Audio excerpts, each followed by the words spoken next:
ومن يقتل مؤمنا متعمدا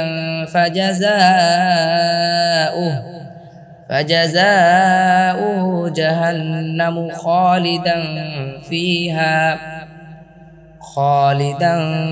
فيها وغضب الله عليه ولعنه وأعد له عذابا عظيما 93 আর যে ইচ্ছাকৃত কোন মুমিনকে হত্যা করবে তার প্রতিদান হচ্ছে জাহান্নাম, সেখানে সে স্থায়ী হবে।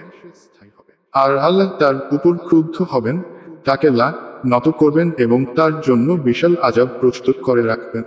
يا أيها الذين آمنوا إذا ضربتم في سبيل الله فتبينوا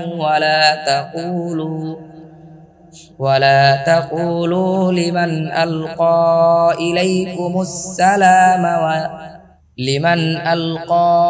إليكم السلام لست مؤمنا تبتغون عرض الحياة الدنيا فعند الله مغانم كثيرة كذلك كنتم من قبل فمن الله عليكم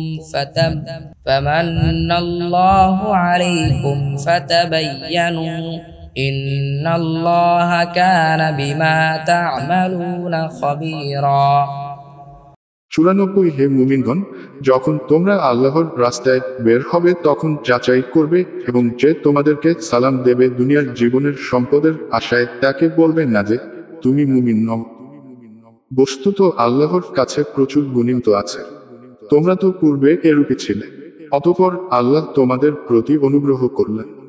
সুতরাং তোমরা যাচাই করবে, নিশ্চয় তোমরা যা কর সে বিষয়ে আল্লাহ সম্যক অবগত।